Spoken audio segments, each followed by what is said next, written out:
trampled on every day at school. Even the girl he liked left with the bullies. But life was cruel. He met Truck Kun and ended up reincarnating as Lucas Ryan, in a world where magic is worshipped and martial artists are despised. But Lucas became a genius at the academy, in a world where magic is supreme. On the magic continent of Arcanus, an annual event was about to begin. A man announced to the crowd that today they would perform the divine blessing. Children under 6 would offer their most precious possessions to the gods. If accepted, a divine messenger would be sent. He explained that this spirit would sense the child's magical element, granting them the chance to become a mage. A boy asked his mother if he could learn magic by offering a piece of candy, but she believed it needed to be expensive jewelry, like the nobles had. A noblewoman showed off her precious stone, claiming that the more valuable the offering, the higher the chance of a blessing. A man commented he heard the Ryan family spent their entire fortune for this blessing. Another added it would be tragic if they weren't blessed after all that effort. Holt Ryan, the family head, knew he had gambled heavily on everyone's future. He was certain his children, Laika and Louis Ryan,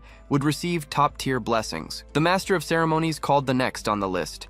He loudly announced the name Julia Ryan. The young girl approached and placed a small crown on the altar. A formation appeared on the ground, and the MC wondered what it could be. He questioned if this was the blessing of Kahai, the thunder god. It was level 7. 12 years had passed since they had seen such a high level. Her father celebrated his daughter's incredible talent, claiming their family had been chosen. The girl regained consciousness, not understanding what had happened. Her mother remarked that the offering didn't seem valuable enough to cost the family fortune. One guest reminded another that one child was still left, and he would offer the legendary treasure. Holt knelt before Lucas, telling him he was next, and the boy agreed. An older man handed him a sword to be accepted. In the crowd, people reacted to the energy radiating from the blade. A figure manifested behind the boy, identified as Vulcanus, the fire god. His little sister wished her big brother good luck. The MC realized that by offering something so valuable, the Ryan family head was betting everything on the boy. Lucas walked toward the altar to make his offering. Outside, the sky changed color,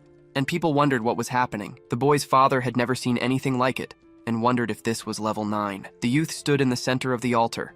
The sword floated in the air as the boy watched. Then, he noticed intense energy surging into his hand. Light spread up his arm, engulfing it completely. Another figure was now holding the sword. Outside, someone commented that the sky had returned to normal. Holt questioned if the blessing was over and where the divine spirit was. His youngest daughter looked toward the altar. Lucas was repelled from the altar, falling to the ground where he remained motionless. The MC and his family called out to him. His parents rushed over, begging him to wake up. The MC stated that the god had rejected him. He declared that Lucas Ryan had been abandoned by the progenitor of magic. As the family supported him, light descended from the ceiling towards someone else. In the realm of the fire god, a voice echoed with discontent. The entity was annoyed that the Ryan family had offered an ancient power. He observed the blade and swore he would never forgive them. His servants praised his decision to only reject the child's offering. One spirit noticed an otherworldly presence had entered the boy's body and asked if it should be removed too. The fire god replied there was no need to waste time on a being from another world. He turned to the other offering, calling it a fine piece. A soul found itself wrapped in energy. Within it, an eye opened. In the celestial source realm of the martial god, a man emerged. He focused on his goal. With a single movement, he overcame a barrier. He advanced through space. A cosmic creature addressed him as the power source governing this world. The man simply asked if the creature sought to block his path to a higher dimension. A cosmic creature attacked with a blast, trying to contain him, but the man pressed forward and unleashed his energy directly. The impact easily overwhelmed the creature. He turned as the being dissipated into a large vortex. He now faced a newly formed portal. The martial god stated that power source was nothing special. A small creature flew toward him, calling him Lord Martial God. He grabbed it, asking why his attendant spirit was obstructing him. Then he sensed that his old partner, Reku, was no longer present. The spirit showed an image, and he wondered what was happening on the Arcanus continent. He remembered that 1,000 years ago martial arts were stronger, but now the fire god Vulcanus was worshipped. The spirit commented on the current situation. Even so, he claimed that spreading martial arts was a heavy burden. He had no interest in developing them, yet he acknowledged the duty to pass them on. A small being like him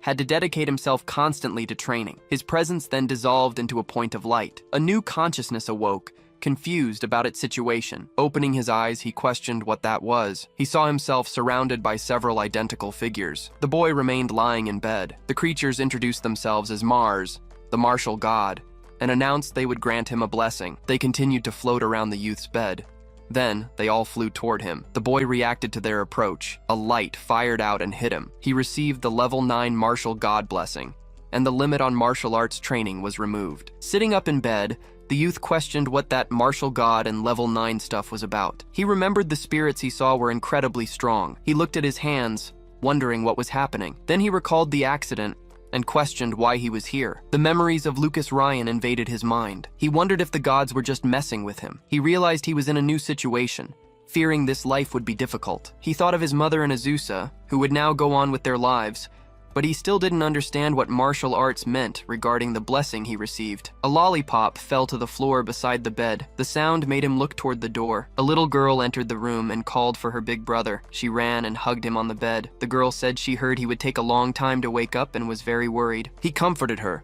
asking her not to cry anymore.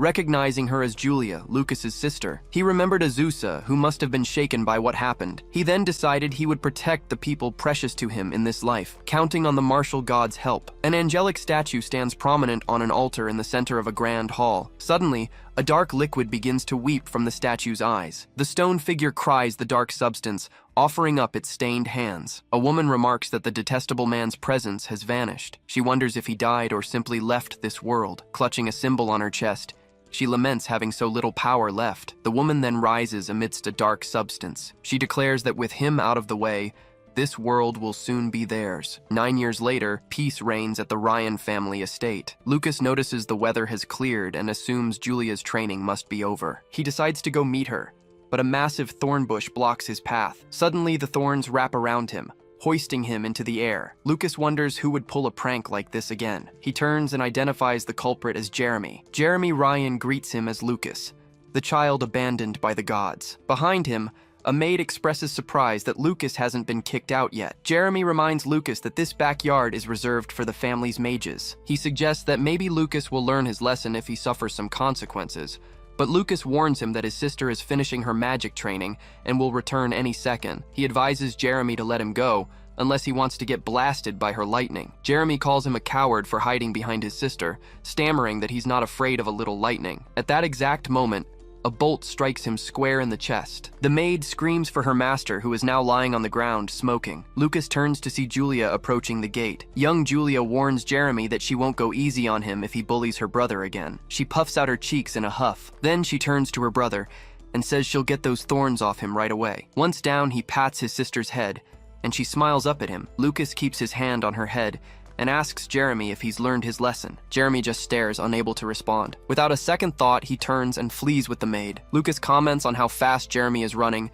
and notes that she went easy on him with that last shock. Julia asks why he didn't fight back since he could defeat him. He reminds her that his true strength is a secret between them. He pats her head again, saying she's there to protect him, and she readily agrees. As they walk toward the mansion, he reflects on the 9 years that have passed since he reincarnated into Lucas's body. He recalls the day he woke up. Lucas's father, Holt, visited him, making him believe he'd be expelled for failing to meet expectations. Instead, Holt embraced him, saying he was just happy Lucas had woken up safely. Even though he leads an order of knights and is rarely home, Holt is a good father who genuinely cares about his children. When Holt discovered Lucas had started training in martial arts, he immediately sent a letter with useful information. The letter informed him that the family archives held ancient martial arts books that could help. Lucas descends a dark corridor, lighting the way with a candle. Thanks to that letter, he was able to put a certain audacious plan into action. Back in the present, a maid calls for young Master Lucas outside the mansion. One maid wonders where he went,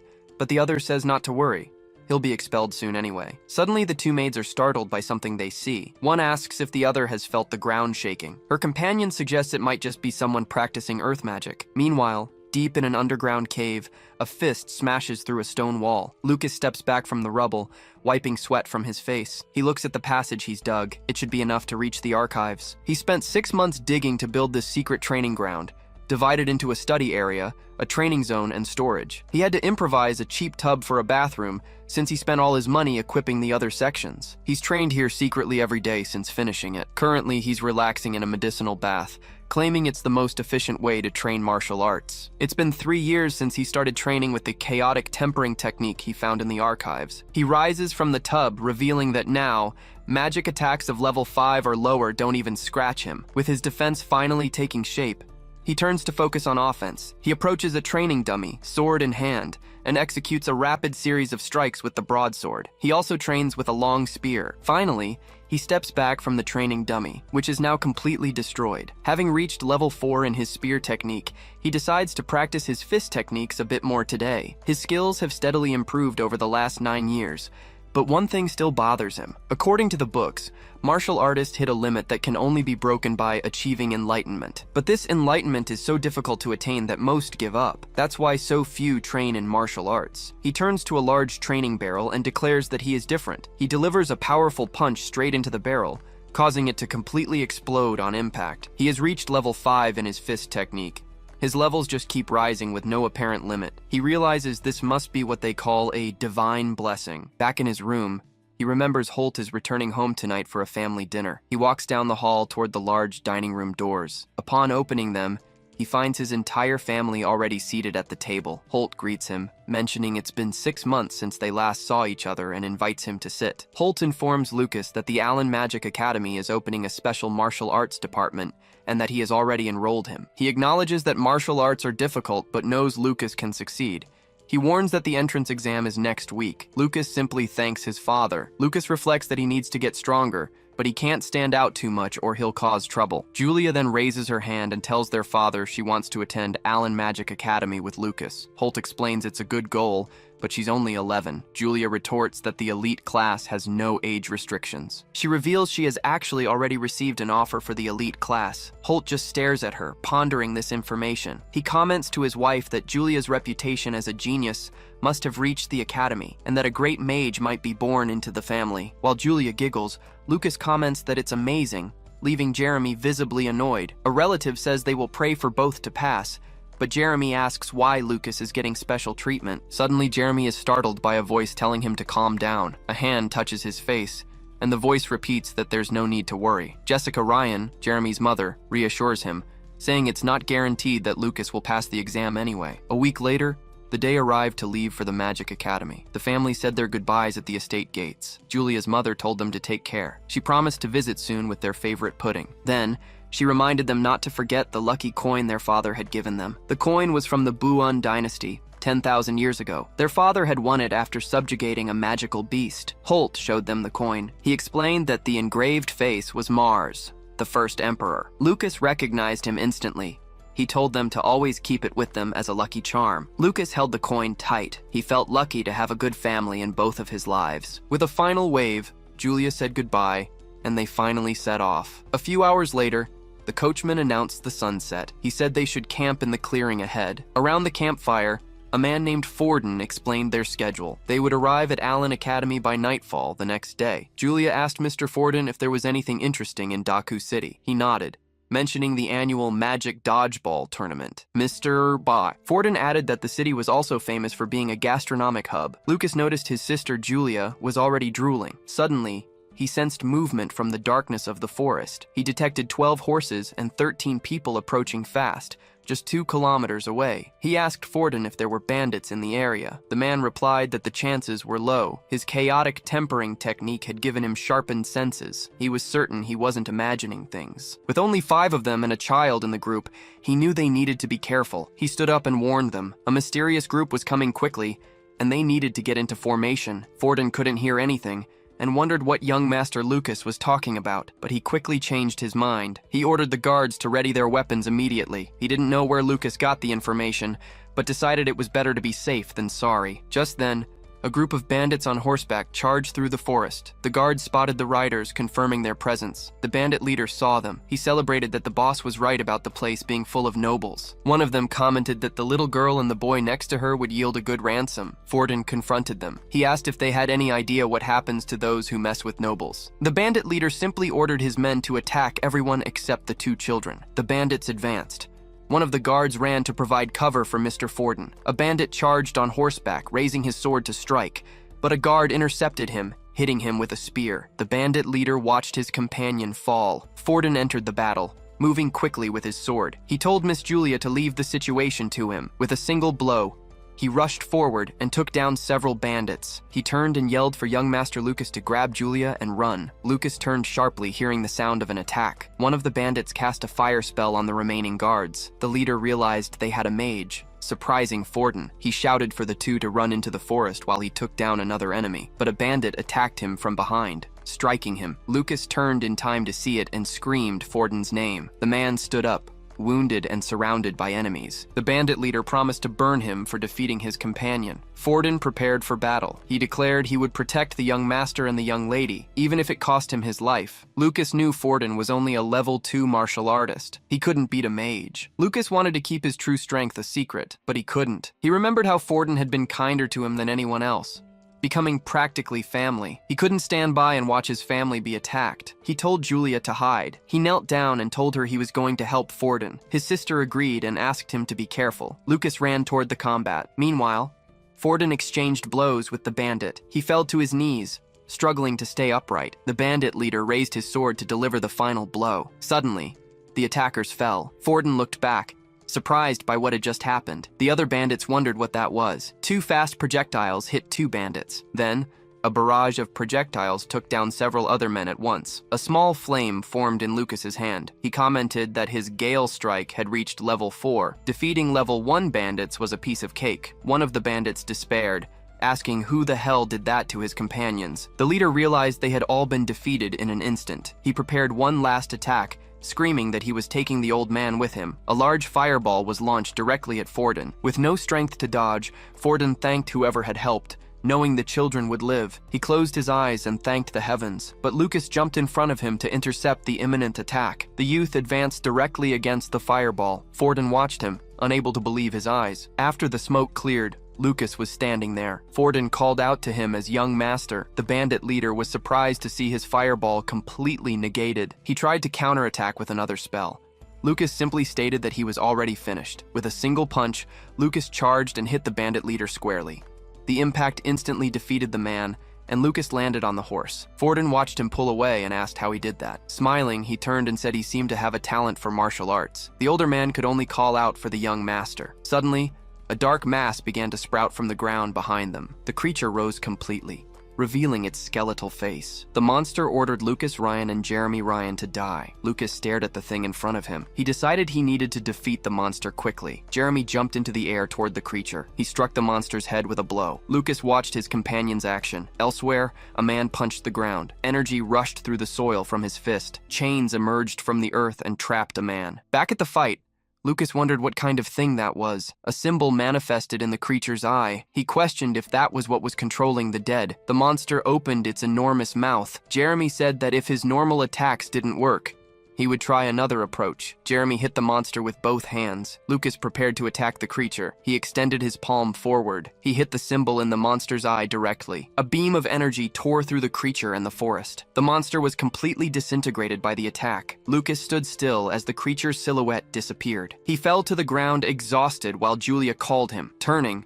he saw her running toward him. Julia hugged him and asked if he had defeated all the villains. Jeremy watched the scene, wondering what had just happened. Lucas heard a noise and looked to the side. A horse neighed in the forest. Someone was mounted on the horse. Maya Rasta was tied atop the animal. In a cave, several men were imprisoned. The cult hostess questioned who managed to eliminate number 44. Then, she stated that restoring her own power was the main priority. Back in the forest, Julia confirmed the girl's name was Maya Rasta. Lucas commented that he felt he had heard the name Rasta somewhere before. Sitting next to Maya, Julia said she had the same feeling. Lucas explained that the Rasta and Ryan families were noble houses living near Daku City. Julia finally remembered. She asked Maya how she ended up being attacked by those bandits. Maya began to recount that a few hours earlier, bandits had suddenly attacked her carriage. In her memory, one of the bandits was laughing. She continued, saying her guards were defeated one after another, and her lady-in-waiting was attacked while trying to protect her. Maya explained that it didn't matter how many times she said she was a noble. One of the men just stared at her. She concluded by saying their goal was just to kidnap the children of nobles. Lucas told them everything was fine now,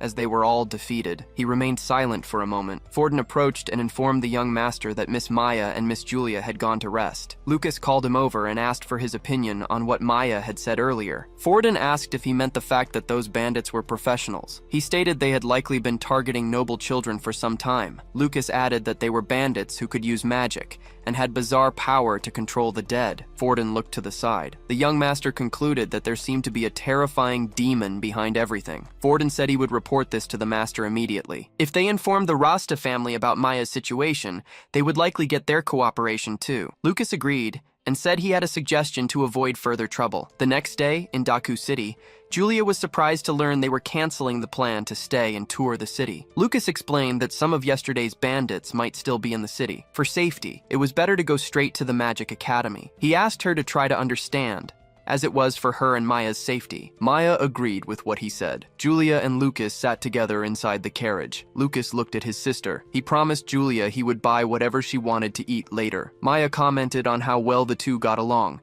and Forden announced they had arrived in the city. Julia and her brother stuck their heads out the carriage window. They both looked at the city around them. She was impressed by the view of the city streets. The streets were full of people and establishments. A man commented that this was the largest city after the imperial capital. Maya also looked out the window and said the place was very lively. The three observed the city together. Lucas observed the scenery. He stated that the atmosphere of that city was similar to the city where he lived in his past life. A man dressed as a clown appeared at the window and scared the girls. Lucas bought various breads and sweets for them. Maya offered one of the sweets to Julia. The boy watched the scene. Forden took them to a large gate and said he could only accompany them that far. Lucas reassured him, stating that he would protect Julia. The girl hugged him and said she would protect him too. He patted her head and said he was counting on the genius mage. She replied that he could leave it to her. Forden watched the scene. Maya commented that he had his little sister to protect him, finding him an interesting guy. The butler watched the three walk away toward the gate. Maya thought about how kind the two siblings were. Lucas also reflected that he was happy to have met them. Maya looked at him. Back to the previous night, Forden suddenly remembered something. He revealed to Lucas that Miss Maya had once been his fiancée. They were very close when they were little, but the engagement was broken off after the priest stated he had no talent for magic. Allen Magic Academy is one of the Sarmina Empire's top 3 schools. Every new student has to pass an entrance exam. The results decide which of the 4 departments they'll join for their 6 years of mage training. Lucas explains to Julia that exceptional students can graduate early by passing a special certification exam. He glances away for a moment. Julia says it's a shame. She hoped to take the entrance exam with Maya. Lucas mentions that Maya already took her exam earlier with her family and is safe now. He encourages her to focus so they can join Maya as classmates. Julia agrees and asks where registration is. The young girl's presence draws attention. A bystander asks if she's really a candidate. Another comments on how young she looks, while a third praises her brother's appearance. As Julia grabs Lucas's arm, someone else remarks they wish they had a sister like her. A voice calls out to them from the crowd. The woman introduces herself as Mina, vice president of the Academy's student council. Mina asks Julia if she came just to follow her brother. The girl denies it, stating she's there to take the exam with him. Mina checks Julia's application, hypothesizing that she's the girl offered a spot in the elite class. Mina smiles faintly. She confirms the girl is Julia from the Ryan family. Julia asks how the woman knows her name. Mina replies that she'll find out soon and starts guiding her to the registration area, momentarily leaving Lucas behind. But the girl stops her, saying her brother needs to register too. The vice president turns back, admitting she forgot. She asks Lucas if he's there for the martial arts department. Voices in the crowd question the idea of a martial artist attending a magic academy. At Allen Academy, some mages look down on martial artists. Julia reacts to the comments. The murmurs continue, comparing martial artists to nobodies. Lucas turns his head, stating their opinions don't matter. Mina hears his declaration. She realizes she shouldn't have mentioned his department out loud. Another voice calls Lucas's name. Mina addresses him, inviting him to register so they can head to the exam hall. Lucas smiles and thanks her. They arrive at a large hall packed with candidates. Mina instructs everyone to register with a student council member and hands out badges. With badges in hand, they are informed their exam numbers are stored within them. The exam has 3 parts: measuring magical potential, attribute compatibility, and power against a target. Lucas asks if the process is the same for martial arts candidates. Mina confirms the exam is identical for everyone. The young man shows his dissatisfaction with the explanation. He claps his hands together, saying he understands. He then declares he'll show everyone a martial artist's power and change their perception. At the potential measurement station,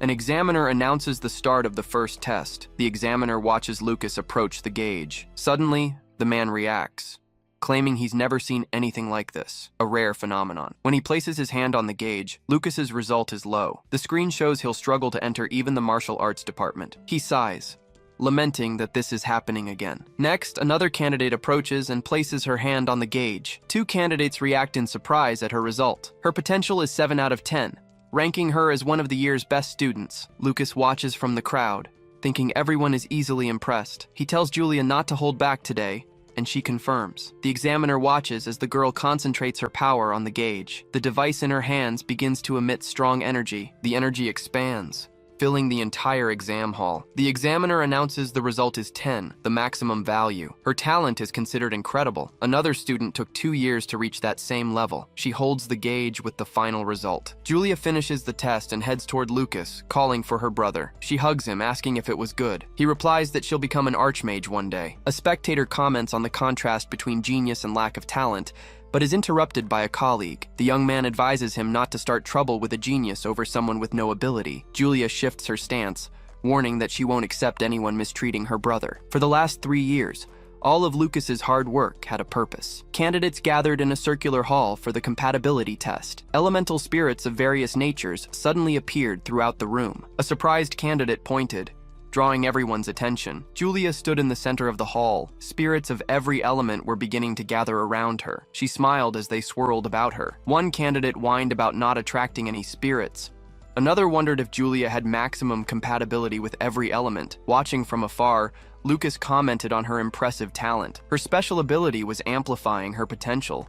It was more than enough to pass the entrance exam. An examiner announced that Julia Ryan had the highest compatibility score of all candidates and congratulated her. Immediately, a group approached her, praising her performance and asking to be friends. Julia ran and hugged Lucas from behind, calling out to her brother. He turned and asked what happened. Hiding behind him, she asked why those people were staring at her like that. Lucas patted her head. He explained it was because she was a genius, and she'd be getting a lot of looks like that from now on. He advised her to get used to it gradually. Julia declared she needed to become stronger to protect him. Lucas encouraged that attitude. He also planned to strengthen her mentality to handle the attention. He then noticed 2 men talking in the distance. One commented that Julia's talent could be royalty level, but her useless brother made him dismiss the idea. The other recalled the guy's compatibility score was likely 0, just like in the previous test. Besides, all the spirits had recoiled from him in repulsion the moment he entered the hall. The man continued, mentioning something strange happened at the end of the second test, too. He recounted that the moment Lucas left,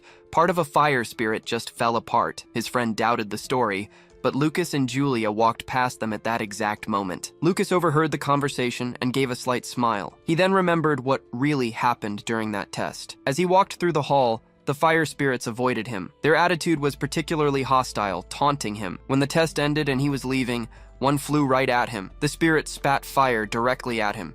So, he picked up a small stone and threw it, dissipating the fire spirit's form in the process. He stated that a mere servant of the fire god had no right to act arrogantly around him. Lucas then held Julia's hand and called her to head to the final test. He asked if she could get first place in the next one. The girl replied, yes, as long as he didn't go too hard. With a smile, the young man said he wouldn't get serious, since he planned for her to protect him. They arrived at the Magic Destruction Power Test site. In the center of the arena, a large metal mannequin awaited the candidates. One candidate complained that the genius girl got first place again. Another doubted she could break the mannequin. He stated there was no chance she could do it. The mannequins were made of special metal with defensive enchantments. They could resist any attack below curse rank. Lucas observed the targets, commenting they looked tough. He clenched his fist. It was a good chance to test his level 6 skills. He concluded that getting to use expensive equipment made coming to this school worth it. Suddenly, someone shoved him in the crowd, telling him to stop pushing. A girl pointed at him and ordered him to get in line. She then turned to another candidate. She said useless people should get out of the way The rule was the talentless go to the back. The candidate stared at him. His presence was noticed by the other girl in line. She turned and acted with disdain. She stepped close to Lucas and Julia. She then asked Julia if she was the one who got a 9.6 on the compatibility test. The girl looked down on her. Julia got scared and called for her brother. Lucas protected her while she said the other girl was scary. He asked who she was. The young woman introduced herself as Iwa Miranda, granddaughter of Duke Miranda. The Miranda family was one of the 3 great families of the Northern Empire. Besides being a clan that had produced a legendary mage, Lucas's mother also belonged to that family. He remembered his mother, Catherine. Lucas realized the girl was his cousin and asked her age. Iwa replied she was 15, not understanding the question's purpose. Lucas warned her not to stare at him like that, revealing they were cousins. Iwa reacted with indignation. She declared she'd never heard of a cousin and decided to humiliate him in front of everyone. She then cast a spell directly at him. With the magic activated, she ordered him to perform a humiliating action right there and embarrass himself. But the spell had 0 effect on Lucas. The girl was perplexed by the situation. He then questioned the kind of education the Miranda family offered, using mental magic on a relative she just met. Iwa couldn't believe her best magic failed. He asked if she really thought she could control a martial artist with that. An examiner called for the next one, Lucas Ryan, and he announced he had to go. Another examiner called for Julia. Iwa pointed at the girl. She warned her not to get cocky, because she would be first in this test. Lucas looked at the scoreboard. The list showed Julia Ryan in first place, followed by Iwa Miranda in second. He decided he couldn't let Iwa take first place from Julia to ensure his own quiet life. Someone then offered Julia candy. Julia tasted the candy and asked what it was and if it was good. Then he slapped her back to help her. She coughed and called him a liar, complaining it wasn't candy but super bitter medicine. Lucas apologized. He explained it was a special magic potion and she would feel the effects soon. He was called to enter and ran to the arena, but Julia yelled that she didn't believe him anymore. He walked toward the metal mannequin where the examiner waited. The examiner instructed number 5 to attack the target with his full-strength magic for evaluation. But before starting, Lucas interrupted. He stated he couldn't use magic. He clenched his fist and asked if he could just hit the target. In the audience, a group of students mocked him, predicting he'd just break his hand. One guy then noticed Lucas's sister standing right next to him. Julia restrained herself. She stated she wasn't attacking them only because her brother asked her to behave. Iwa turned to her and asked if her brother really couldn't use magic. The girl confirmed he couldn't, but she asserted that he was still an amazing person, and no one had the right to mock him. Her cousin observed her, believing there was a limit to a martial artist's strength, and that Julia was just being deceived. Suddenly, a powerful impact echoed through the arena. Dust rose in front of the crowd. Iwa reacted to what just happened. She wondered what that was. 2 minutes earlier, Lucas had asked the examiner if just one hit would be enough. The man replied he didn't care how he attacked. Lucas then prepared for his strike. His martial arts skills grew exponentially every 3 levels. His strongest technique received a major boost at level 3. Now that the skill reached level 6, its power was on another level. He advanced with a high-speed punch. The target was the mannequin's head. The impact of the blow launched the metal mannequin backward. A cloud of dust spread through the arena. The mannequin fell to the ground with a hole in its chest. Lucas stared at the mannequin on the floor. Iwa watched him. She recognized his speed was comparable to high-level wind magic, and his attack had the power of a curse rank. The other students reacted with surprise. She realized she was the only one who noticed his true strength. She analyzed him on the screen, concluding he was hiding his real power. The examiner congratulated him with a perfect score. Lucas offered to help clean up the broken mannequin. His name appeared on the scoreboard, and he signaled to Julia. The girl celebrated his result. She was happy he managed to hide his strength and avoid a 0. As the exams continued, fewer students paid attention to Lucas's destructive power, but everyone was impressed by Julia's rare talent. She then gathered a large amount of power, surprising the candidates around her. She concentrated the power into her staff. Next, a spell circle formed at her feet. She then announced the descent of lightning. A massive lightning bolt was conjured and descended from the skies. The attack hit the mannequin. Spectators commented that type of magic was ideal for attacking. The crowd reacted, impressed by the honor student's power, while one of them pointed to the arena. Julia was sitting on the ground. Other candidates wondered if the lightning hit her so hard she couldn't get up. She remained on the floor, not understanding what happened. The examiner announced Julia Ryan's score as 9.5 and called the next candidate. Back with Lucas, she explained she used the spell and a lightning bolt fell out of nowhere, which completely scared her. The girl continued, saying that even at full strength, the lightning seemed more active than usual. He just watched her silently for a moment. The effect was caused by the potion he gave her. but Lucas decided not to tell her. In this world, both mages and martial artists had their own techniques for creating potions. Mages dedicated themselves to brewing potions, while martial artists refined elixirs. Magic potions required a medium, but elixirs made through refinement could be absorbed directly by the body. In the past, various elixirs were created, but with the decline of martial arts, refining elixirs became extremely difficult. Very few martial artists in the modern era could create the mage essence elixir that boosted Julia's power. This was because creating that elixir required the refinement ability to be at level 6. Currently, the only other person capable of such a feat was the level 9 martial artist, Duke Retisuzan. Lucas decided to keep his level 6 ability an absolute secret to avoid trouble. Time passed outside the academy. While waiting on a bench, Julia asked if it wasn't over yet. Lucas replied they just needed to wait for the class assignments. A voice then called for Julia and Lucas. Mina approached them, waving near a bulletin board. Lucas stood up and asked what she was doing there. She explained she came to post the class assignments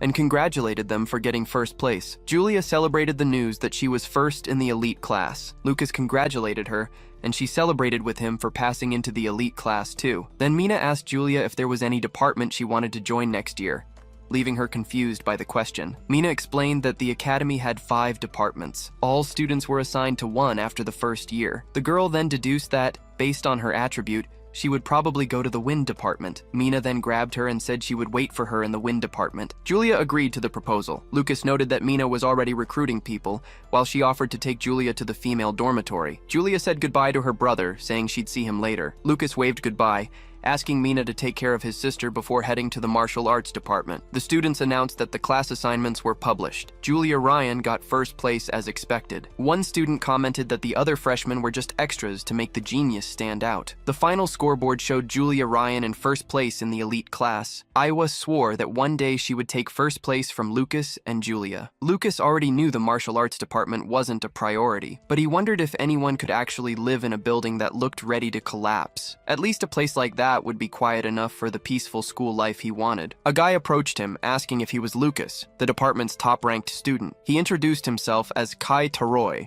from the same department, and greeted him. Lucas ignored him and headed to the registration desk. As he signed the papers, Kai praised him for launching the dummy into the air, but Lucas just said it was luck. An older man handed over a key, saying his room was on the 2nd floor. Seeing the key was for room 205, Kai cheered that they'd be rooming together. The two walked down a rundown hallway looking for the room. Kai and Lucas were surprised to find someone else already inside. The guy introduced himself as Sharp. Along with his friend Collins, he said they'd all be roommates from now on. Kai reacted to the news.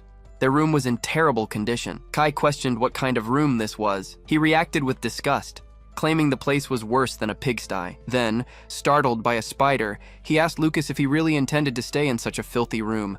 Lucas just watched his reaction. The boy showed a coin. He held it up, offering it as a reward to whoever cleaned the room. As Sharp and Collins cleaned, Lucas watched the scene. Kai approached and tried to reassure him, saying living conditions should improve. An older man knocked on the door, announcing he was there to deliver uniforms. He informed them the entrance ceremony was about to start in the hall, so they needed to change and head over. Kai reacted indignantly to the uniforms, complaining he'd look like a beggar if he wore them. The man explained the school had a request system to improve student treatment. He suggested a request could even result in changing the uniform. With this new information, Kai hurried to the hall. They arrived at the academy's main hall. Lucas walked across the floor. Wearing the new uniform, he entered the grand hall. He observed the structure of the place. His roommates were also impressed, but Kai claimed it was nothing compared to his house. He searched for Julia in the crowd. Kai pointed out that the elite class sat in the front. The girl was sitting in the first row, and the elite class uniform was next level. Kai warned him that their department's seats were the furthest away, in the back. Lucas decided not to go, saying the uniform looked better on Julia. A student complained the seats were too far, questioning if there was discrimination against the martial arts department. Lucas sat in his seat while a girl next to him watched him. Then, candles on stage lit up with a great flame. A flower of fire materialized in someone's hand. Floating on stage with his level 6 ability, he said the new students should feel honored. He continued his speech, introducing himself as the student council president. Back on the ground, Theodore Palomel announced he would present the school's point system. Female students in the audience reacted to his presence, calling him a genius. Lucas watched him silently from his seat in the back of the hall. Theodore explained that at Allen Magic Academy, the point system was the basis for almost everything. He detailed that magical abilities,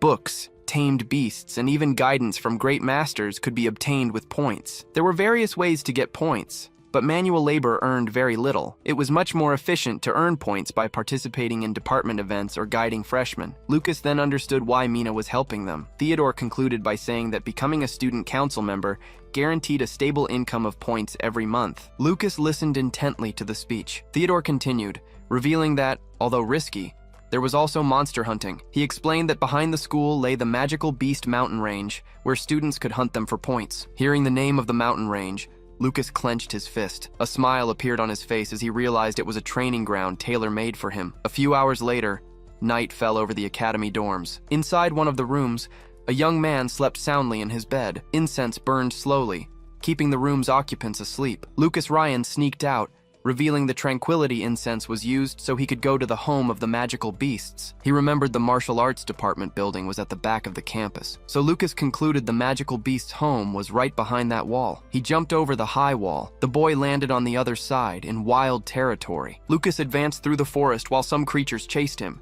He jumped and delivered a downward kick to a monster appearing in his path. His foot struck the creature's head with precision. The body's impact against the ground kicked up a large cloud of dust. The creature remained motionless inside a small crater. One of the monster's horns snapped from the force of the blow. From atop a tree, Lucas identified the creature as a giant black-horned toad. Holding the horn, Lucas explained that because they were poisonous, they were used for magic potions and should be worth a good amount of points. He remembered hearing that Allen Magic Academy had some legendary martial arts books in its archives. Watching the mountains, the boy stated he didn't have much time and needed to first identify the monster's locations. Then he covered one eye to activate an ability. His perception expanded over a vast area of the forest. A level 1 giant rat opened its maw to attack him, but Lucas hit it with a blow and ordered the creature to sleep. Next, he punched a level 2 two-eyed bat and dodged the attack of a level 3 magic-crested panther. Small explosions echoed throughout the forest. Satisfied, Lucas commented that he got a great result,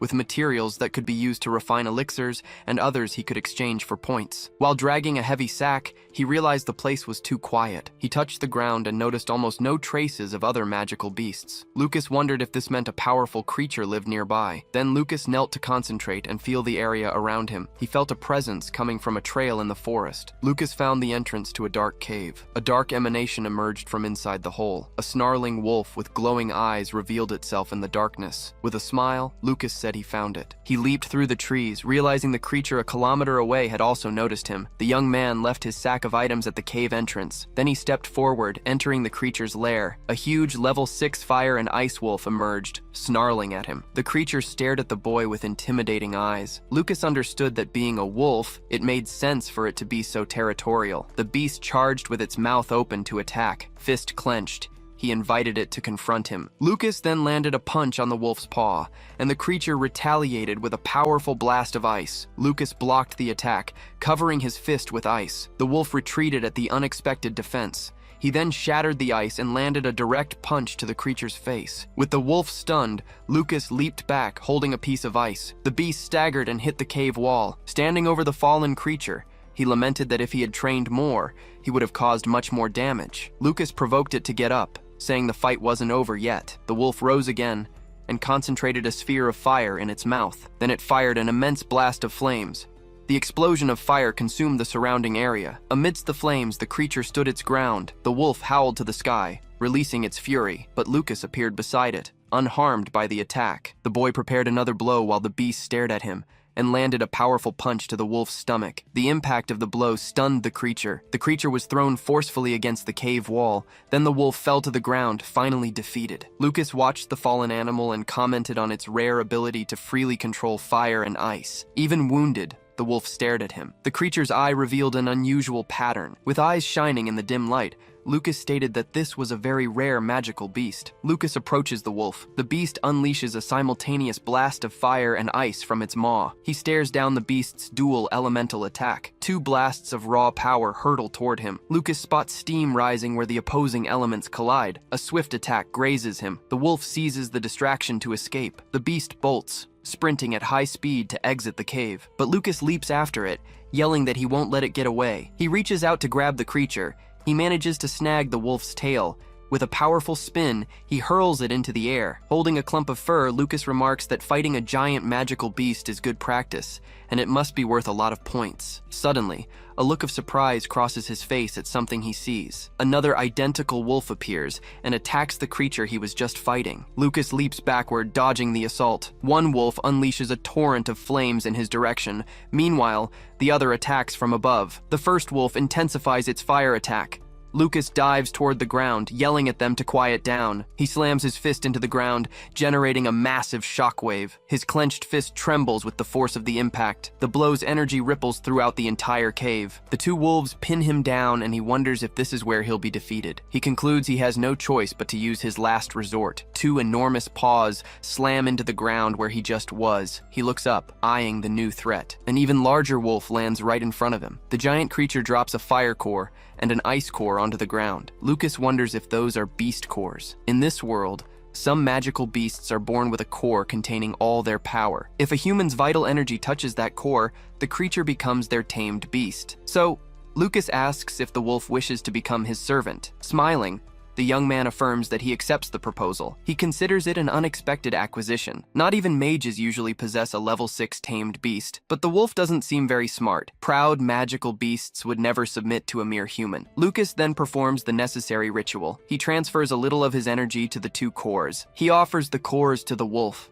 The creature absorbs them into its body. Surprised, Lucas hears a voice calling him master. He looks around, trying to find the source of the voice. The wolf reveals it's the one speaking, and Lucas realizes he can understand the creature. Lucas calls him a good boy and decides to name him Ul. The beast agrees. He then wonders if Ul's territory now belongs to him, and if there's any good loot from its hunts. The wolf looks to the side with a determined look. The wolf rubs its snout against Lucas's face affectionately. Ul beckons him to follow it to its treasure, and Lucas praises its intelligence. The pair venture deeper into the cave's depths. They pass creatures sleeping while hanging from the ceiling. The stench makes Lucas cover his nose. They find a pile containing the hide of a level 6 magical beast, the remains of an ancient creature, and even precious gems. He's surprised to realize it's literally a treasure trove. But Ul corrects him, explaining that isn't his treasure. The items left by past adventurers near the remains are the master's treasure. Then, the creature guides him to a collection of beast cores, all level 3 or higher, including 2 level 6s. The wolf explains that it ate all the cores with water and fire attributes. The narration reveals that to level up, a beast must consume a core from another of equal or higher level. This means Ul defeated at least 2 opponents as strong as himself. Lucas congratulates him on a job well done and gives him a reward. The wolf sniffs it and says it smells good. Ul seems invigorated after consuming the item. Lucas explains it's a healing potion that also works on magical beasts, and tasks him with recovering and guarding the treasure. Ul enthusiastically accepts his first mission. Standing beside Ul, Lucas announces it's time for the next step. A discreet smile forms on his lips. The following day, the sun illuminates the Academy's imposing classroom building. Lucas and Sharp enter the room, where Iowa Miranda is already seated. Yawning, Lucas comments that despite pulling an all-nighter,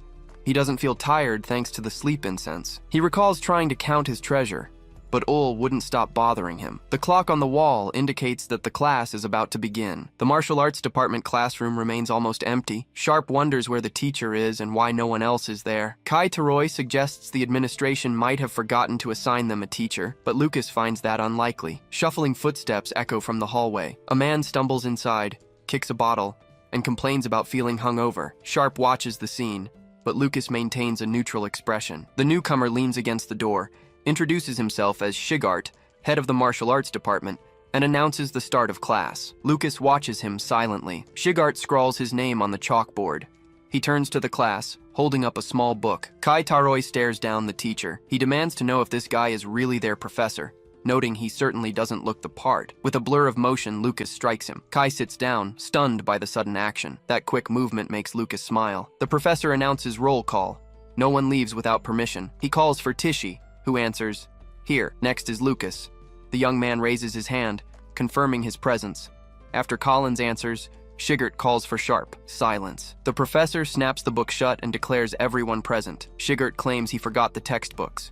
He appoints Tishy as class representative to fetch them. The girl points to herself in disbelief. The professor confirms it's her. Kai Taroi shoots up, protesting that the rep should be chosen fairly. He boasts that with his family background and skills, He should be the one chosen. Then, something smacks him in the face. Shigart gestures with his hand, reminding him he already gave a warning. He reiterates, no speaking without permission. He instructs Tishi to hand out the books for self-study, then leaves the room. The young woman realizes this is her chance to change her fate. Kai complains about the professor. Lucas notes there's definitely something off about the man. Kai suggests reporting him to the administration. Meanwhile, Lucas observes Shigart's walk, noting signs of an old injury. Lucas wonders just how strong the professor was before he got hurt. He tells Kai he never agreed to complain. Kai questions his attitude. A few hours later, outside the cafeteria, Lucas decides a strong, mysterious teacher makes things interesting. Outside, Kai greets a classmate and gripes that they only had self-study because of that professor. He keeps ranting about the master's irresponsibility until Julia calls out to her, "Big brother." Lucas pats her head, asking about her first class. Julia says her teacher, Ms. Linda, is super cool and encouraged her to run for class representative next week. She asks if the martial arts department chose one yet, and if it was him. Smiling, Lucas replies it wasn't. Lucas invites them to lunch, mentioning he heard the food is good. Julia runs ahead excitedly, leaving Kai behind, yelling for them to wait. At Allen Magic Academy, even meals are part of the point exchange system. New students can only exchange cash for points once. The elite class dishes look appetizing. Julia tries the food and tells her big brother to eat up. Kai watches silently. Wiping his face, he complains. They both paid 1 coin, but the elite class got 100 points while the martial arts department only got 10. A staff member tells him to leave if he has a problem. Kai realizes even the staff openly discriminate against martial arts students. She asserts that untalented students must work hard and save points. Kai feels like he lost his rights just by enrolling here. Julia offers Kai a plate of food. Touched, he calls her a sweet, gentle girl. Lucas notes his classmate is being a bit dramatic. As Kai sits near Lucas, Maya Rasta approaches their table. Smiling, she greets Lucas and Julia, saying they meet again. Julia invites Maya to join them, but the young woman declines with thanks, saying she already ate. Instead, she offers cookies she baked to thank them for their help the other day. The little girl accepts the sweets with a smile. Lucas tries a cookie and compliments Maya, saying she's a great cook. The young woman smiles at the praise. Kai leans into Lucas and asks for a cookie. He compliments the sweet and introduces himself as Kai Taroy. Maya Rasta introduces herself in return. Lucas just watches the interaction. Julia waves goodbye as Maya walks away from the table. Lucas comments that the cafeteria is a terrible place to meet people. Mina approaches their table and asks if the food is good, greeting Lucas shyly. Suddenly, Theodore Polymel descends from upstairs using fire magic. The boy shows off, floating through the cafeteria. After landing, Theodore sits on a bench to rest. Lucas eats a cookie, remembering the entrance ceremony. He looks to the side, noticing something. He watches Professor Shigart walking away, drinking from a bottle. The man takes another swig. Then he leaves the cafeteria and walks across the academy grounds. Shortly after, Shigart opens a door. Inside the room, 2 men comment that he's the last to arrive again. One says he thought taking over the martial arts department would straighten him out. The other replies, "You can't blame him after what happened." Now seated at the meeting table, Shigart stretches. A blonde woman stares at him from across the room. She watches him with a serious expression. Someone taps their fingers on the table to get attention. With everyone gathered, the meeting finally begins. An older man announces the agenda: the Magical Beast Taming Tournament. It's an annual tradition in the Carmina Empire for all Allen Magic Academy freshmen to participate. An instructor reports they have already prepared over 2,000 level 1 magical beasts for the event. It will be held in 6 days, just like every year. One professor suggests the martial arts students should just sit it out.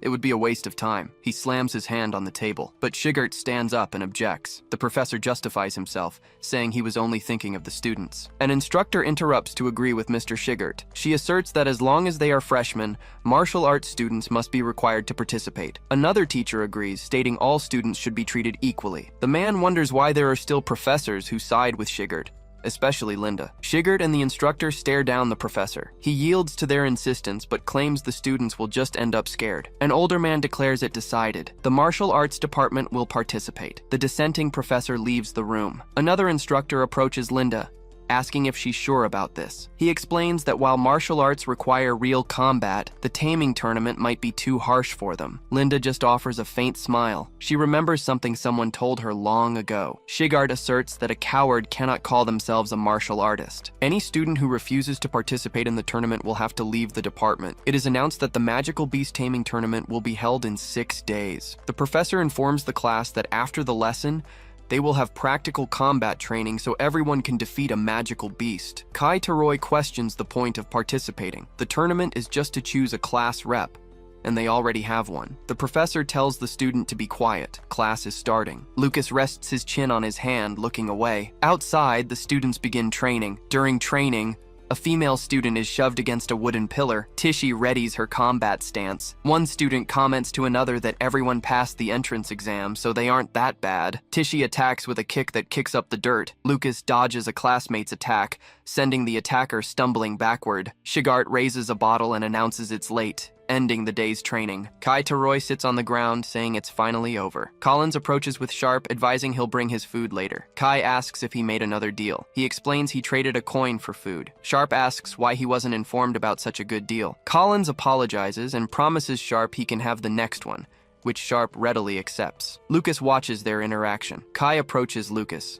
asking if he isn't very bright. He puts his arm around Lucas, offering to teach him for free. Lucas smiles and thanks him for the offer, but declines. Kai then remembers Lucas has a sister in the elite class and doesn't need to worry about points. Later that night, Lucas reflects that Kai got it all wrong. He asserts that even without Julia, he doesn't worry about food. Lucas wipes his mouth. Nature's bounty is right here. He prepares to cook a large piece of meat. The meat roasts slowly over a campfire. Sitting by the fire, he thinks he could use dinner time for training if he didn't have to take Julia home. He remembers how the vice president, Mina, tried to get close to Julia today. He can't let his guard down. He decides that if she has the slightest bad intention, he will stop her. Ul's tail wags behind him, making him turn. Ul appears and watches the roasting meat. Lucas offers the meat to Ul, telling him to eat up. Ul proceeds to devour the meal. Lucas then warns that after eating, Ul will help him train. He promises it will be a safe workout. Their training takes place in the forest. Meanwhile, at the Ryan family estate, a woman sits alone on a balcony at night. Holt approaches from behind. He asks if she is thinking about the children again,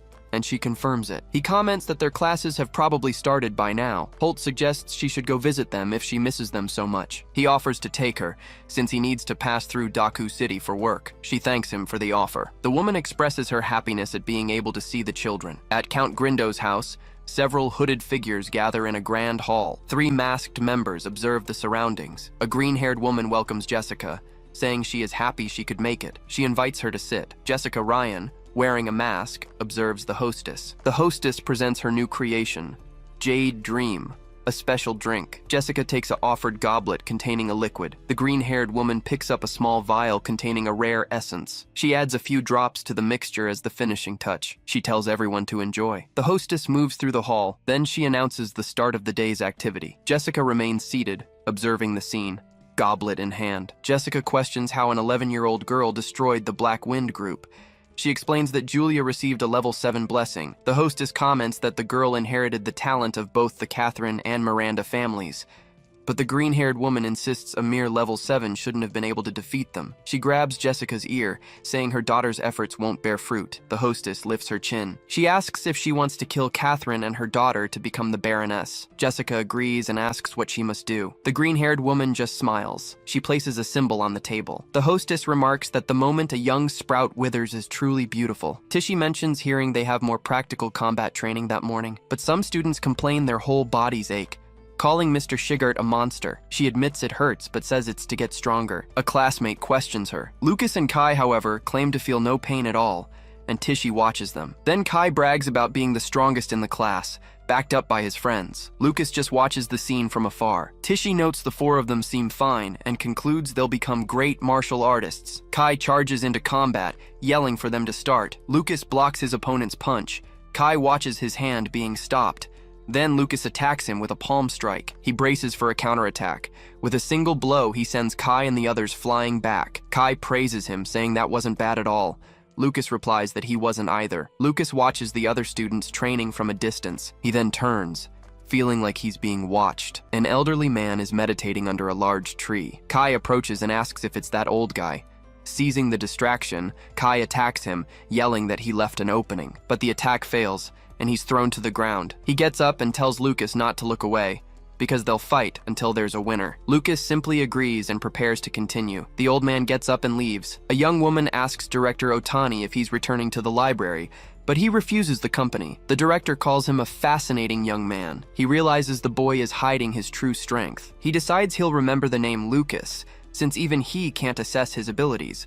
while Kai celebrates the victory. Several hours later, class finally ends. He recalls that in the afternoon, Mr. Shigart taught massage techniques, saying it was important for everyone to learn. A classmate of Lucas massages Sharp, who says that's exactly the right spot. Lucas reflects that the effect was incredible, and now it's time to progress in the new training field. He decides to first go buy the materials he needs for it. The Allen Magic Academy Magic Supply Store has a large selection of rare products.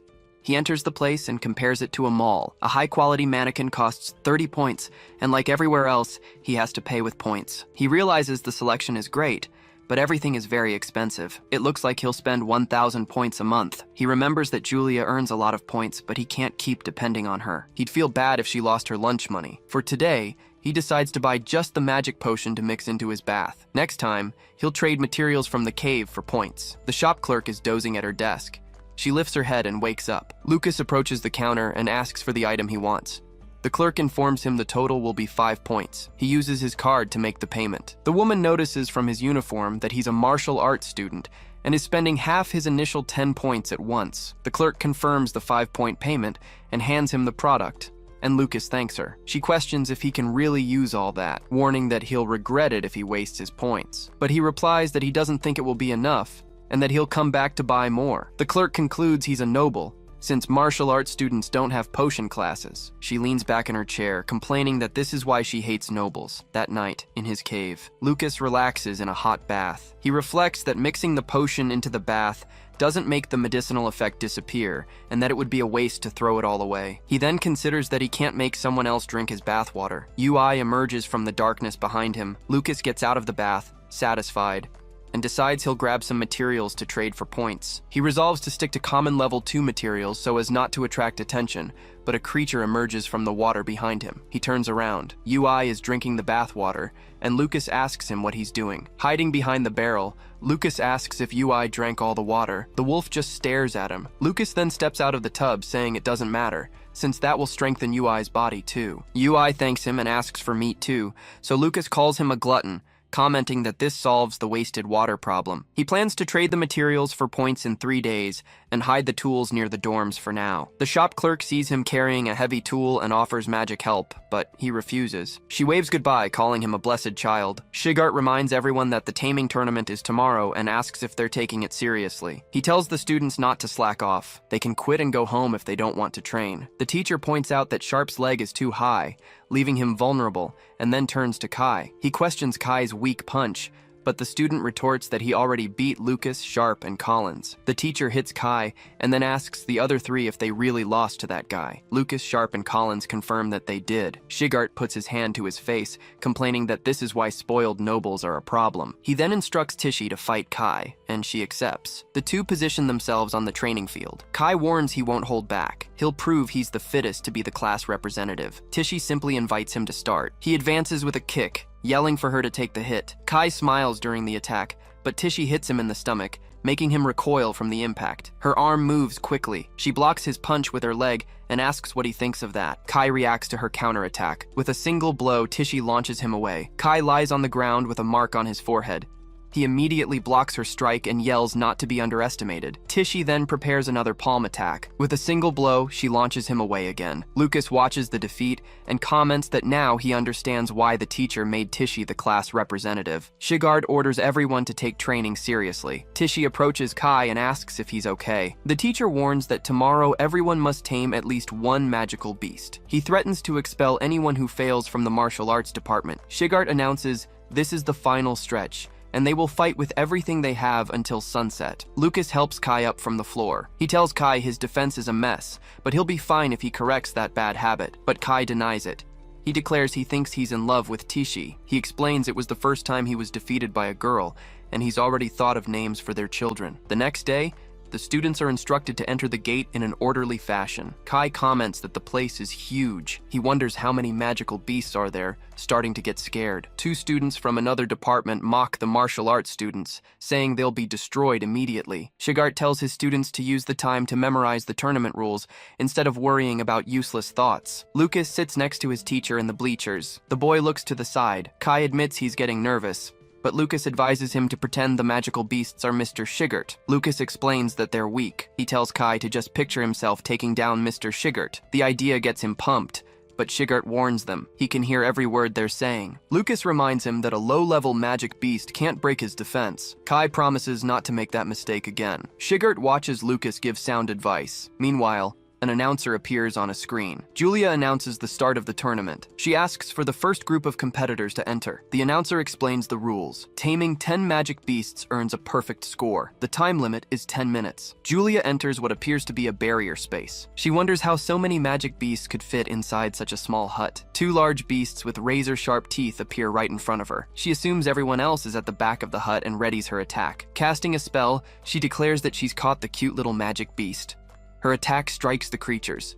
The announcer explains that when a beast submits, vibrant smoke will emit from its body. This allows professors outside the barrier to track each student's progress and assign grades. A professor observes the tournament's progress. A teacher announces that the mission at Site 5 is complete. She calls for the next competitors to prepare. An instructor praises the girl for finishing in just 3 minutes. She thanks him. Then, she asks for the location of the martial arts department's competition so she can watch her brother. The man informs her it will be at Site 10, the very last one. She decides to grab a snack while she waits. The girl walks off down the hallway. Iowa Miranda watches. She wonders if Lucas Ryan will achieve the same results he did during the entrance ceremony. 2 hours later, a student worries about only getting 1 point. His classmate reassures him. He explains that except for the elite class, all the mages only managed 1 point. Kai wonders if they'll be able to stay in the martial arts department. Lucas tells him not to worry. In terms of raw power, they aren't any weaker than the mage classes. Shigert clasps his hands together and agrees. He tells the students not to sell themselves short. No one was injured because a level 1 magic beast can't hurt a human. The professor asserts that they are stronger than low-level mages in close combat. He urges them to have more confidence. The students comment on how weird it is that Mr. Shigart is actually encouraging them. Tishy walks up. She confirms that she went to check, and no one was injured. Tishy explains that most students are just exhausted from draining their mana. She also reveals an important piece of information she discovered. She reveals they're using barriers to restrict beast movements, which stops students from getting surrounded. She advises that if a student can't win, they should just run. Find a weaker beast to get a good score. The students thank her for the intel. Shigart reflects that choosing Tishy as representative was the right move. A professor remarks that he heard a vile student spying on their class. He turns to Shigart. He says that when you lack talent, the only option is relying on cowardly tricks to survive. Shigart asks what he wants. Greg replies that he came to warn them. The martial arts department is up next. He adds that the students had better try their hardest, or the entire department might get shut down. The professor just remains silent. Greg asserts it wouldn't be a problem if the department disappeared. It never should have been created in the first place. The man turns and walks away laughing. Lucas watches him go. He remembers how that guy is exactly like the bullies from his past life. Lucas stands up. He asks if he's going first, since he ranked first in the entrance ceremony. Shigart confirms this. However, he offers Lucas the option to let someone else go if he's nervous. Lucas refuses the offer. He states he's going first, just as he planned. Lucas asserts that he will definitely get a good score to show up everyone who despises the martial arts department. His classmates cheer him on, shouting that they'll show everyone what they're made of and put on a show. Professor Shigart notices their attitude shift, noting they were all trembling just a second ago. A student reminds them not to forget what Tishy said. Lucas replies that he doesn't think using honorifics is right. 10 minutes later at Site 10, Lucas finds himself in a dark and foggy arena. He clenches his fist, ready for action. Perception magic circles form in the sky. He realizes he needs to avoid them. He runs along the barrier so no one will know what really happens inside. An explanation reveals that when a magic beast recognizes a master, their souls connect. This allows for communication and temporary use of their abilities. Meanwhile, a white wolf gnaws on a bone. He lifts his head, questioning his master. Why use his power when the master is already stronger? Back in the arena, a wolf's paw materializes and attacks. With the wolf spirit beside him, Lucas states that subjugating low-level magic beasts is easy, but a massive owl flies straight at him. He identifies it as a high-level magic beast and orders a retreat. The owl advances, attacking with its talons. Then, the creature flies off into the large circular arena, but Lucas intercepts it mid-air with a spectral wolf's paw. He strikes it, stating that to make taming easier for other students, it's best to break their will to fight first. The beast crashes to the ground. He approaches, saying Lil's power is useful. The presence of a high-level beast should be enough to intimidate the lower-level ones. Its eyes spinning, the creature falls into a trance. Lucas thanks it for submitting so easily. He declares he can't let the potion smoke leak until he's tamed every beast in the area. The owl remains on the ground, now subjugated. He announces he's off to find more beasts. He says goodbye and leaves. The owl states it never wants to see him again. Outside the arena, the scoreboard shows Lucas Ryan still has 0 points. Kai despairs, seeing that half the time has passed. Julia insists that since she got a perfect score, she knows her brother can too. Holt Ryan watches the students from afar. Greg comments that having 0 points means he can't even beat the lowest level magic beast. He adds, "That's the difference between a martial artist and a mage." Shigart remains silent as he watches Greg. Julia yells at them not to mock her brother. She asserts he's amazing even without using magic. Holt Ryan grumbles that defending a martial artist makes her just as blind as Professor Linda. Greg tells her to say whatever she wants, but the results speak for themselves. Suddenly, a notification announces that Lucas Ryan has acquired 1 point. Kai and Tishy celebrate. At least he'll get to stay in the martial arts department now. A professor approaches, questioning why they're so happy with a single point when his class's highest score is 5. But then the points keep ticking up to 2, 3, and 4. The score hits 5, leaving Greg stunned. He can't believe the useless martial arts department matched his best student's score. Back in the arena, Lucas steps on a giant serpent. He notes that with all the beasts intimidated, his classmates can rack up points easily now. He decides he just needs to grab his perfect score and get out of there. Then, a lion-like beast appears before him. Lucas quickly defeats a series of magic beasts, reaching his 9th victory. The little owl realizes he actually came back. He strikes it mid-air, hitting the 10-point mark. Greg remains silent and starts to sweat. A notification announces that Lucas Ryan has achieved a perfect score of 10 points. Julia celebrates, exclaiming that that's her big brother. Lucas walks out of the arena. A voice over the loudspeaker questions if the martial arts department really just scored a perfect 10. He pats Julia on the head. She beams, saying she knew her big brother could do it. Greg starts shouting. He insists it's impossible for a martial arts freshman to tame 10 magic beasts. He spins toward Lucas, accusing him of using a ringer. Lucas just stands there, unmoved, while Julia shrinks behind him. Shigart steps in, grabbing Greg's hand. He states firmly that the boy did nothing wrong. A proctor walks up. He asks if Greg is implying that he accepted a bribe to allow cheating. Greg realizes he forgot about the proctors. Antagonizing them would be a huge problem. He backs down, explaining he just found it suspicious that the student got a perfect score when the training dummy broke earlier. The proctor decides to investigate the barrier space anyway. Kai complains that they're making a mockery of the judging. Lucas calms him down, telling him to just let them do whatever they want. The young man asserts he has nothing to hide. 10 minutes later, inside the barrier, a massive beast opens its eye. The barrier lowers. The beasts realize they can see outside, and that the strong human is gone. Deciding to escape, they fly straight out of the arena. Suddenly, chains snare the owl. A proctor notes the beasts seem very agitated, but they aren't weakened enough to need relocation. He asks his colleague if he genuinely believes the student earned a perfect score legitimately. The other proctor replies that he found nothing, but something must have happened to the magic beasts. He agrees to send the 10 beasts for a detailed inspection and resume the tournament. An announcement goes out. No issues were found during the inspection. The next competitors need to prepare. Lucas notes that even though they found nothing, they still don't believe in his abilities. But he adds to himself, the real surprise is just beginning. Tishy chats with Professor Shigart, then she runs into the arena. Determined, Tishy declares she can't lose to Lucas either. A wolf charges her inside the ring. She attacks the beast with a flurry of strikes. If she can't make it submit in 30 seconds, she decides she'll switch tactics and head for the gate. Tishy kicks the wolf away. The beast recognizes her aura as similar to that monster's and wonders if he is still nearby. Tishy clenches her fist with determination. She strikes the wolf again. It cowers on the ground before her. The girl wonders how a level 3 black wolf submitted so easily. She looks at her hand, questioning if it was just a coincidence. Tishy smiles, considering that maybe the martial arts department isn't so weak after all. Next, she leaps at another creature. Her score starts climbing rapidly as she defeats beast after beast. Outside, Kai shouts encouragement while Professor Shigart looks on. She keeps fighting, racking up even more points. Then, the young woman faces a massive saber-toothed tiger. With a single blow, she defeats her final opponent. A notification announces that Tishi Himeru has achieved a perfect score of 10. Kai celebrates, surprised she was faster than Lucas, and wonders what is going on. Leaving the arena, she reflects that the beasts weren't that scary. Being a martial artist doesn't make them weaker than mages. In the third match, a student attacks a bat-like creature. The creature is slammed into the ground. Collins gets a perfect 10, defeating his opponent with a dagger. Next, in the fourth match, Sharp kicks a large ape-like beast.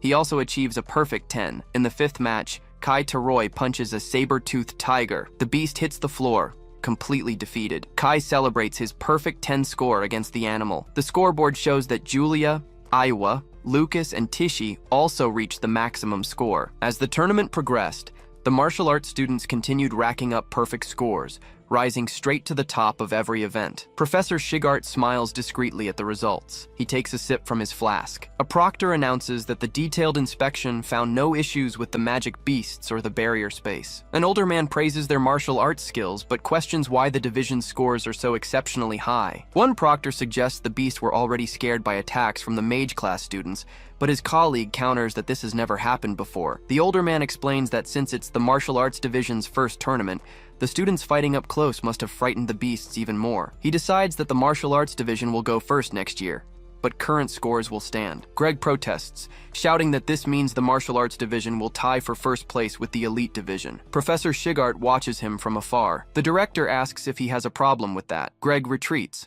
arguing about the fairness of the result. But the older man simply states that luck is part of a person's skill. Another director agrees that it's not the student's fault and the scores cannot be discarded. Then, Director Otani orders Greg to announce the results. Greg watches Shigart and Linda walk away. He grumbles at Shigart, hoping he's paying attention. The two directors continue their conversation near the beast cage. One states this is a critical issue for the division's existence and asks the other if he knows what's really happening. Director Otani replies that he cannot share the details, but he promises it's nothing bad for the school. He decides he will stick to the plan and act like the boy's abilities aren't real, just as he wants. Kai celebrates his perfect score euphorically, saying he needs to tell his dad immediately. As they walk down the hallway, his classmates comment that taming the beasts wasn't that hard. They must have gotten stronger. Lucas attributes their success to Professor Shigart's special training. A door closes behind them. Now sitting down, Kai asks his friends what they'll do with the 20 bonus points they earned for first place. Collins replies he'll save his. He needs to be ready for emergencies. His friend retorts that the obvious answer is to buy high-quality materials for next month's combat training. Lucas, holding his drink, asks about the combat training. Kai mentions the Allen Tower, the exclusive proving ground of the Allen Magic Academy. He explains that inside, there's an illusory world full of beasts where you can gain combat experience without real danger. Collins worries because only 100 freshmen can enter. He wonders if they'll get one of the 88 remaining spots since the elite division has 12 guaranteed, but Kai reassures him. Since they all got perfect scores, their entry is guaranteed because selection is based on tournament rankings. Suddenly, a chair scrapes back. Kai asks where they're going. Collins replies he's heading to the material shop to buy training equipment. Lucas watches his two friends dash down the hallway. Lucas sips his drink, affirming to himself that making sure everyone got a perfect score in the tournament was the right decision. Kai approaches Lucas and suggests they visit the material shop too, but Lucas declines the offer. Suddenly, a pendant swings in front of Kai. Lucas grabs it, saying he wants a better look at the pendant Professor Shigart gave him earlier. Lucas holds the Fang pendant. Kai identifies it as the prize for the top 3 perfect scorers. He complains. Since he was 1 rank lower, the prize should have gone to Tishi. Lucas replies that his only talent is pure luck. Kai sighs in resignation. He decides to meet the others at the shop, and Lucas waves goodbye. Results flash on an outdoor screen for a crowd. The scoreboard congratulates the martial arts department. All members achieved perfect scores. A female student stomps the ground hard. It's Lila, Greg's student. She claims they needed top scores for the 3rd straight year to become the elite class. She asks if anyone has any idea how hard her father worked over the last decade to achieve that. She hurls an object at the scoreboard. A classmate adds that they also stole 20 spots in the Allen Tower. Another agrees, insisting those spots belong to the mages. A student mentions the magical beast-based professors said the martial arts students didn't cheat. Then, one of the mage students throws his own object at the board. He claims he heard the martial arts department bribed the teachers. Another agrees it's possible. For the son of the Taroi family, a bribe would be nothing. Then Andre, another of Greg's students, reveals he just saw the Taroi heir. He says the guy bought the last piece of training equipment at the campus supply store. A student worries that once the martial arts department gets their bonus points, they'll buy up all the valuable materials. Lila grips her staff. She reminds them that a martial artist's weak points are easy to hit. She suggests it might be time to deal with their little growth spurt. An object is hurled through the trees. It strikes the ground in front of Collins and Sharp. They demand to know why they are being confronted. Collins falls to the ground, hit. Sharp realizes the attack contained a noxious substance. He needs to recover quickly. He turns to his opponents and offers points in exchange for help, but Lila confronts them with her staff. Both boys are struck down and hit the ground. She tells them to shut up, stating she doesn't need their points. Lying on the ground, Collins asks the reason for the attack. Lila approaches Collins. She claims her demand is simple. Holding a vial, she orders him back to the martial arts department. She pops open the potion. She tells him to tell his entire class that they are inferior. The sun finally sets on the horizon. A few hours later, Lucas and Kai search the forest for their friends, calling out their names. Kai questions Lucas's worry, reminding him they are always late returning from their part-time jobs. Lucas simply replies that today is different. He stops in front of a road. He says he feels something is very wrong here. The sense of danger intensifies. He suddenly bolts through the forest, leaving Kai behind. Kai follows, asking why he ran off all of a sudden. An injured hand on the ground reaches out toward them. They find Collins and Sharp lying on the ground, barely conscious. Kai approaches their fallen friends and asks who did this. Lucas kneels down and holds one of them. In Lucas's arms,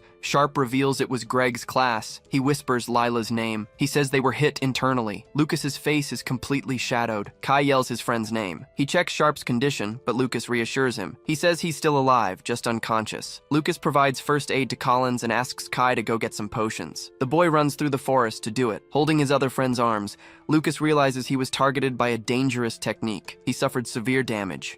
He identifies the method used and clenches his fist. Lucas declares this isn't a prank. It's a serious attack. On the ground, Collins calls for his parents, crying out in pain. Lucas looks at his injured friend. He comforts him, promising he will seek justice. Tishy and Kai arrive running, shouting Lucas's name. The girl asks if their friends were attacked. Kai explains he found her on the way back. Lucas says their lives aren't in danger, but they will need to rest for a few days. Kai thanks Lucas for the help, hands him a bag, and swears he will never forgive those responsible. Tishy announces she will go to the student council tomorrow. Kai questions if they will listen, since the teachers are already ignoring the case. Lucas asserts that it doesn't matter. Tishy observes the expression on his face. She realizes he seems like a different person, not the calm and gentle Lucas she knew. He declares that he will definitely solve this. Shortly after, they arrive at the student council room. Theodore Polymel listens to their report. He asks if they want to have a duel with the students from Professor Greg's class. Lucas confirms. He demands an apology from their opponents if they win, offering up his S-rank bonus if they lose. Theodore questions the lack of proof. He asks if the S-rank bonus refers to the pendant he's holding. The pendant swings in his hand. Lucas and Kai watch the object. He lets the pendant drop to the floor and apologizes, saying his hand slipped. Theodore suggests that betting something so cheap seems a bit dull for such an important duel. Kai remains silent. He expresses his anger as Lucas holds him back. Lucas asks what would be considered an appropriate bet. Theodore leans back in his chair, considering the proposal. He comments that it should be something exclusive to this school. Having an idea, Theodore leans forward.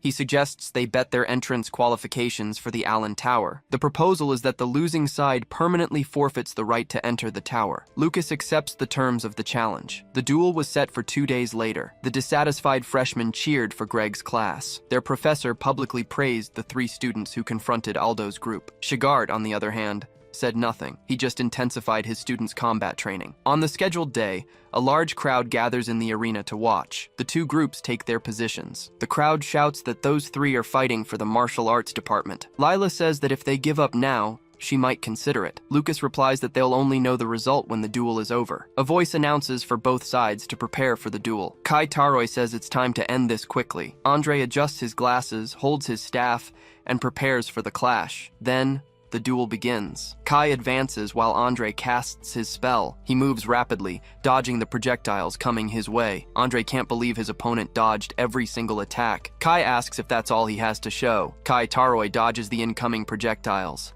Grinning, he asks if that's all his opponent has. Andre simply adjusts his glasses. He claims Kai hasn't even realized he's fallen into a trap. Suddenly, Kai notices something. His feet are freezing to the ground. The ice rapidly climbs his legs, immobilizing him. Andre warns there is no escape now. He bids his opponent farewell. Kai Taroy grips the hilt of his dagger.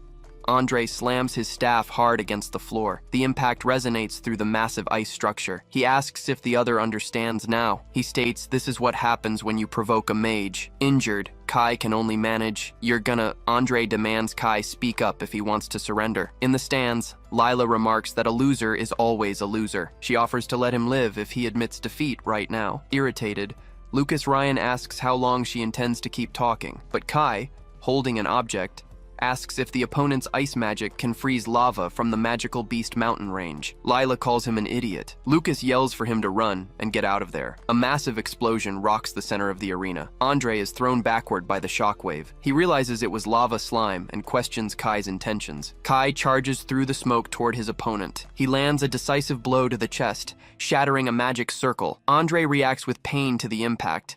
In the audience, someone shouts that a martial artist injured a mage. Another spectator points out Kai's leg is severely injured from the explosion. Someone comments that Kai sacrificed his own mobility just to escape and has a lot of guts. Grinning, Kai states that the moment he broke the spell, his opponent left himself completely vulnerable. Andre wonders how he could be injured by a mere martial artist. Then he shouts that with injured legs, Kai can't dodge and tells him to give up. From the stands, Lucas Ryan throws another object toward the arena. The flask explodes mid-air, creating a distraction. Kai continues charging through the smoke. He leaps toward Andre, who calls him a lunatic. His hands begin to freeze. Kai complains that ice users are always sloppy with the finishing blow. Andre retreats, yelling for him to stay back.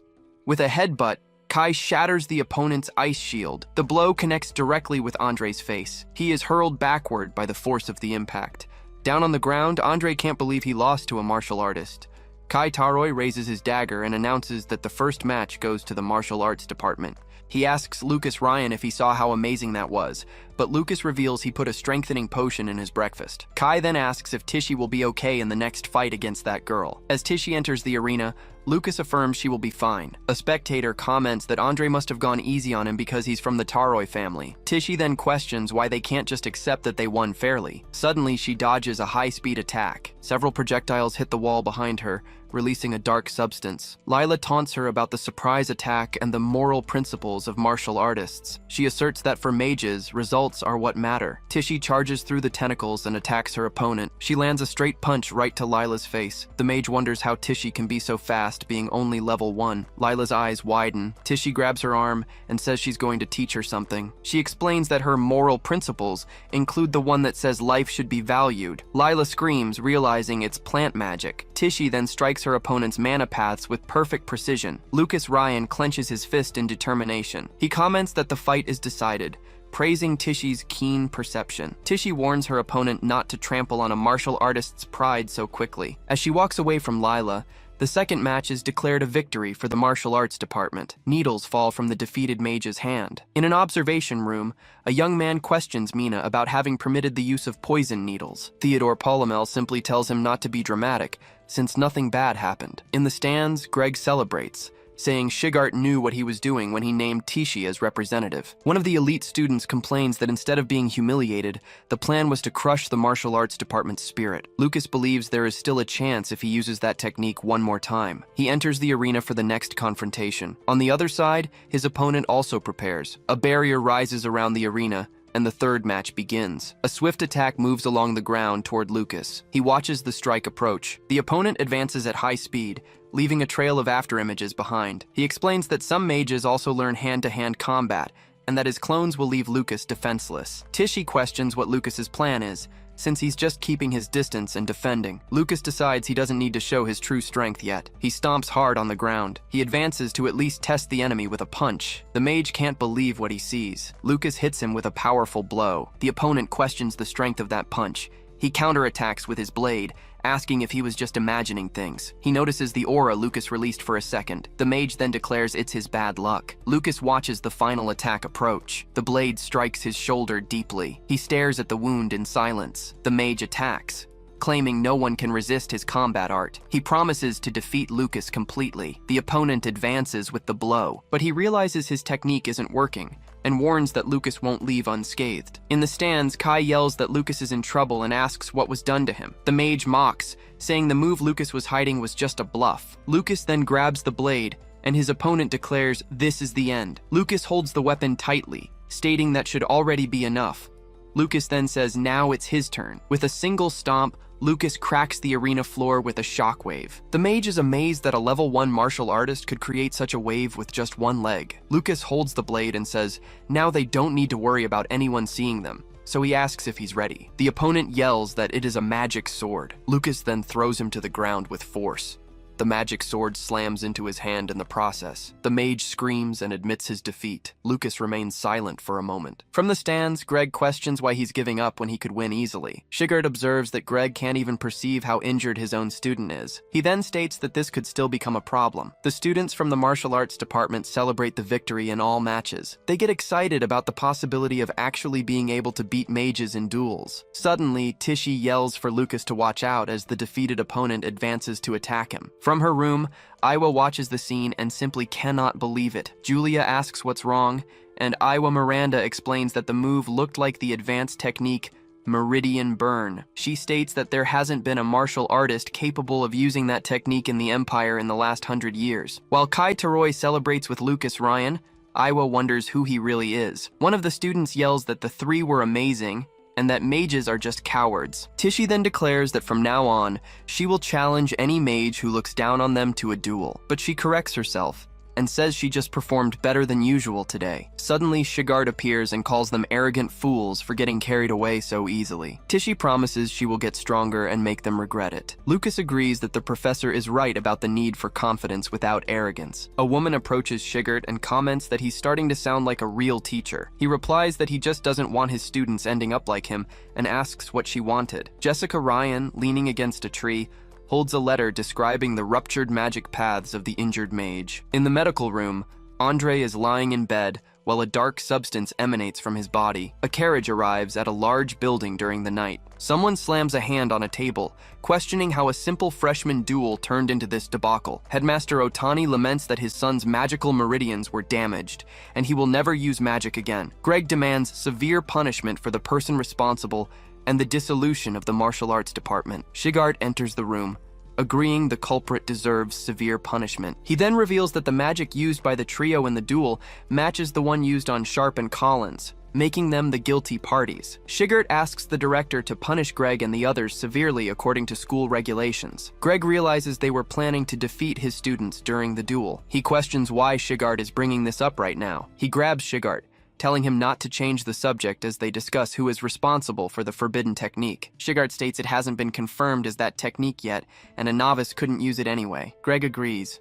The Ryan family boy couldn't control an ancient forbidden technique. Shigart then points out that an advanced martial artist could wield forbidden arts. Greg remembers the only advanced martial artist at the duel was Professor Shigart. He turns to Shigart and asks if he could be the real culprit. Shigart retorts that if he could use forbidden techniques, he would have used them on him long ago. Headmaster Otani questions how they explain his son's condition if it wasn't a forbidden technique. Shigart suggests perhaps it's karma, and says he asked Lucas about it later. He recounts that Lucas insisted he couldn't use forbidden arts and shared his own theory. In it, the mage paid huge sums to learn dangerous techniques from questionable individuals. Lucas suggests that, perhaps worried about information leaking, someone powerful from the underworld took advantage of the duel to act. The director ponders this possibility. Greg gets irritated, asking if they think they can dismiss the matter with ridiculous rumors. His ally agrees, stating this is merely speculation. But Shigart argues the theory is more credible than a beginner using an ancient forbidden technique. He warns that if they provoke this person's resentment,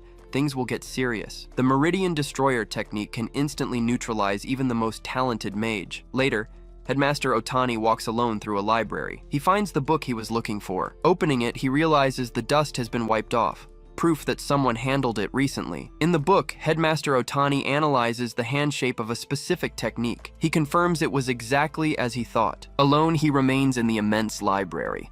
The scene changes to the hot springs in the Magic Beast mountain range. Lucas holds a potion, announcing the final treatment for Sharp and Collins will begin. Inside the water, the two sit back to back. Suddenly, the water around them begins to churn intensely. Sharp reacts physically in response to the treatment. Collins also reacts intensely to the process. Lucas asks them to hang on just a little longer. He asserts that martial artists can use healing techniques just like mages. Several days later, a carriage arrives in the city of Dak. Catherine Ryan comments to her husband Holt that they will see the children soon. It's been a while. She notes that nothing has changed since long ago. Holt calls her name, noticing her expression, but Catherine smiles and tells him not to worry. She just remembered something from the past. Suddenly, she spots someone in the distance. A man approaches leading a horse.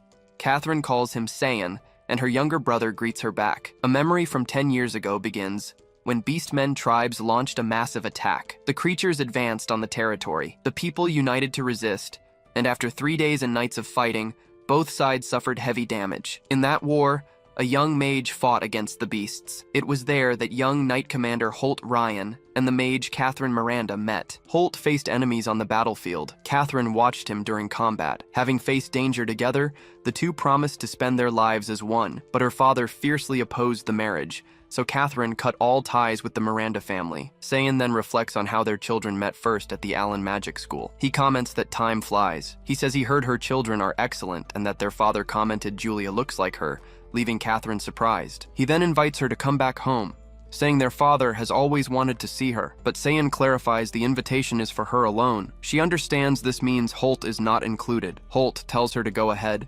He needs to go to the front lines anyway. Catherine is visibly shaken by the situation, but he reassures her, saying he is happy they are letting her return home and that he will pick her up when the campaign ends. Holt then says goodbye and departs for his mission. Saiyan reveals that Holt asked for his help with reconciliation, but his father still hasn't forgiven a noble mage for marrying a martial artist. He wishes that someday someone will appear to dispel society's prejudice against martial artists. Elsewhere, Lucas Ryan suddenly sneezes. Lucas wonders if he caught a cold despite training so hard, while Julia comments that it's rare for Kai to buy food for others. Kai tells them to leave him alone, grumbling that he'll make the others pay the bill when they're totally healed. Lucas simply replies that he thinks that's fair. Nearby, some students call him King of Luck, spreading rumors that he only won because a third party attacked his opponent. Andre questions whose gossip that is. Kai says he will deliver lunch to the dorm and asks Lucas to go ahead with Julia to the cafeteria. The girl eats her dessert happily. Lucas asks her if her hairpin is new, and Julia confirms it was a gift from Iowa of the Miranda family. He concludes that because she is a genius mage, it's no surprise they want to get close and become family. Then Lucas asks his sister to get along with Iowa for their mother's sake. Julia gets excited, saying she needs to write a letter to mom about becoming class rep. Mina approaches the table and congratulates the young girl on her achievement. She then states that Julia will certainly become a pillar of the school in the future,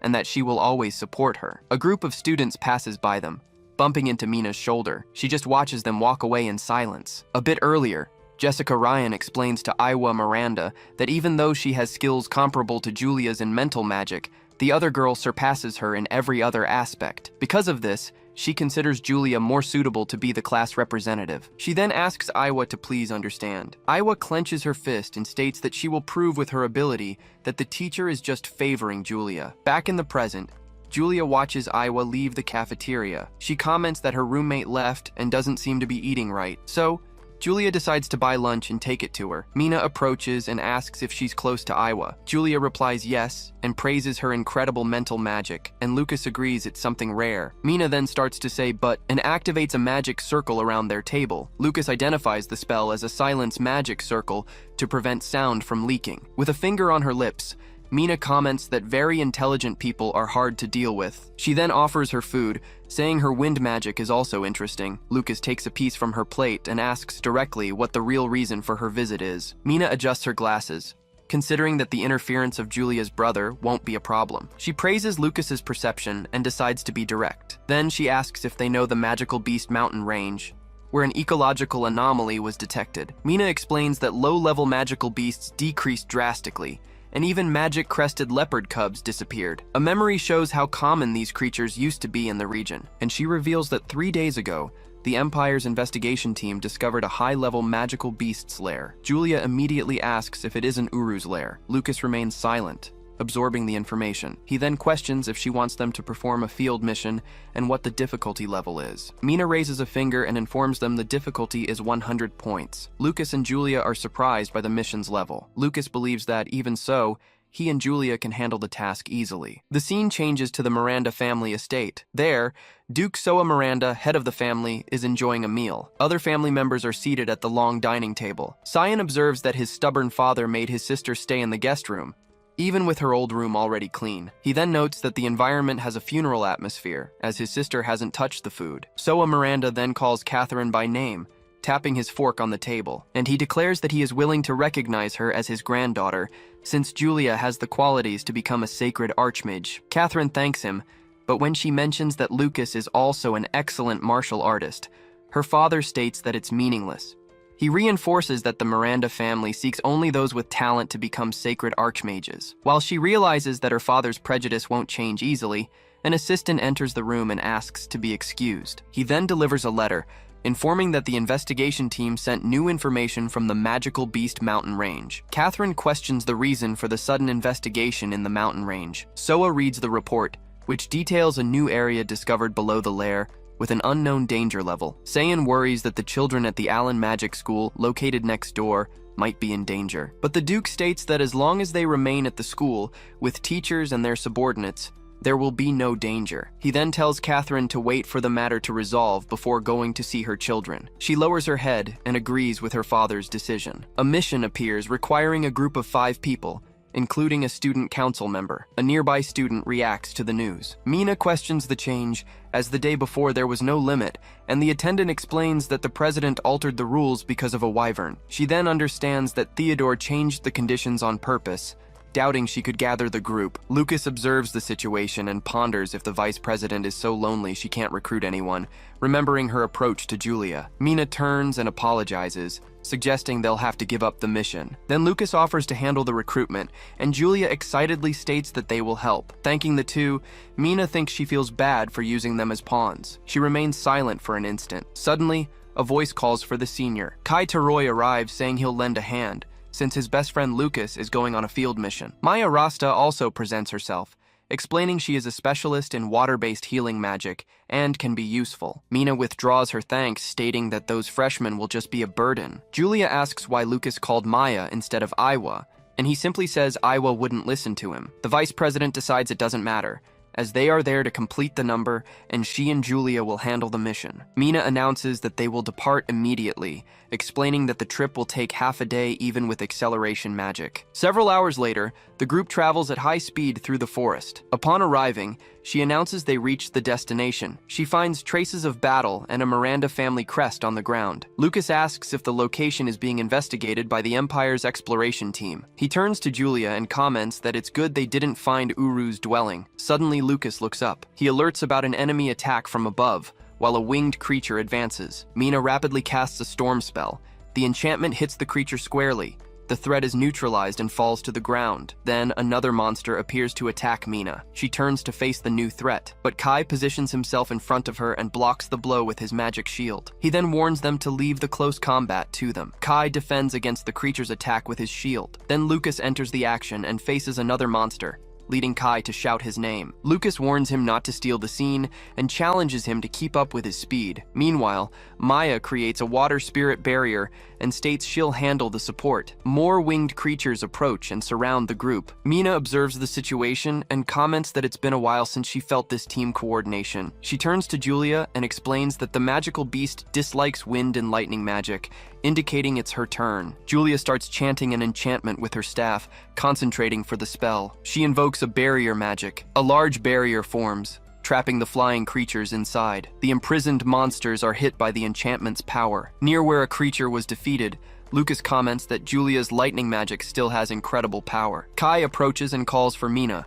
who remains silent. Julia then turns to the senior and asks if she had said something. Mina replies that it was nothing, but she had underestimated the capabilities of those pawns. Maya heals Kai's hand. He calls her a goddess, but she brushes off the compliment. She thinks goddess is exaggerating, yet she wishes Lucas would say it. Lucas watches her, confused, as she questions her own thoughts. Then, the group enters an enormous cave. A staff illuminates the path ahead. Julia marvels at the sheer size of the place. Mina points out an even larger, deeper area further in. Kai also notes that a small army could march through here. Lucas deduces the cave was excavated. The underground must be crawling with magic beasts, making the path dangerous. He warns everyone to stay alert. Suddenly, a group of goblins charges them. Julia casts a spell at the creatures. The goblins are hit square on by the attack. Mina explains that since their vision is poor, she neutralized their hearing with thunder. The group is safe. Kai prepares to fight another monster, but she warns him they can't defeat every beast that attacks. Kai announces he has a good plan. A little later, the group gets into position.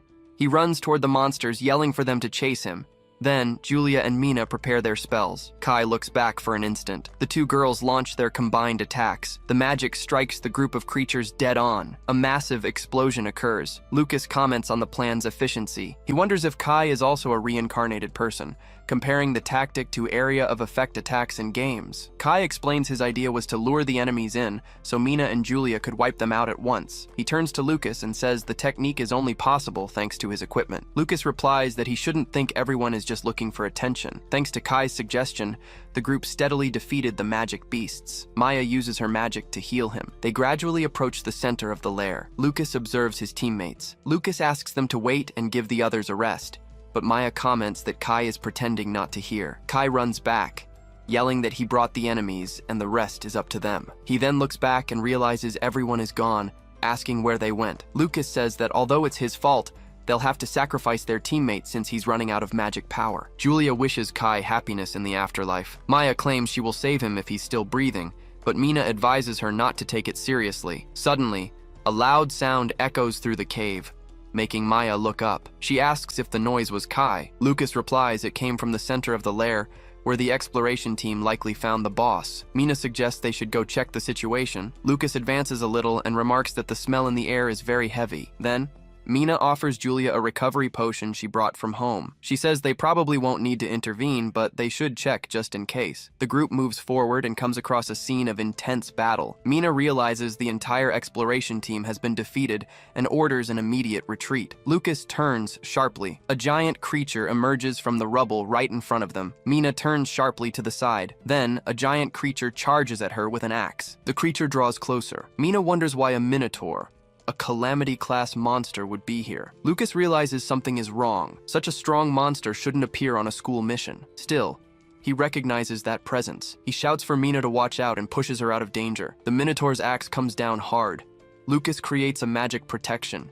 The creature's blow is blocked by a wall of ice. Julia runs to help Mina, while Lucas asks if she was the one who conjured the ice shield. He turns upon hearing her negative reply. Mina points out it was the person in the Minotaur's hand. The man being held attacks the creature, asking if it is the one standing in his path. The group watches, shocked that the man saved them even while so wounded. The man asks them to call the Imperial Army. He then reveals that the ancient seal has been broken. The creature squeezes its hand tightly. The Minotaur threatens to destroy everyone. Julia and Maya react to the scene. A potion falls from the man's hand to the ground. Julia turns in the direction of the sound.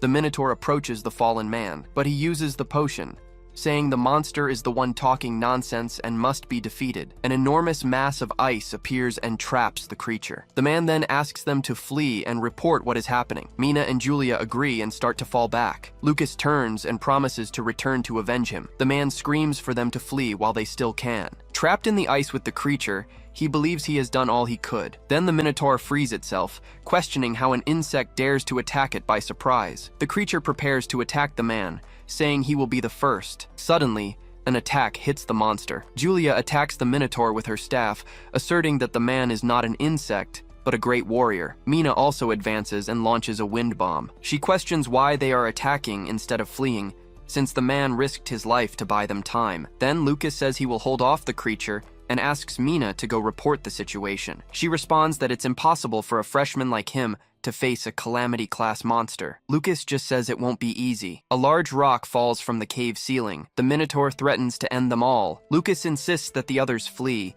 and leave the monster to him. But Mina pushes him and yells for him to retreat, stating it is her duty as vice president to protect everyone. He observes her and thinks she is braver than he expected. Julia refuses to flee, and Maya reveals she sent a request for help to Kai, suggesting they all fight together. The creature lets out a roar. Even with the combined attacks, Mina realizes they won't be able to win. Lucas turns to her and asks her to believe in everyone. Staring down the creature, Lucas affirms there is no way they will lose to a monster like that. The Minotaur advances and strikes the ground with its fist. Lucas prepares for the confrontation.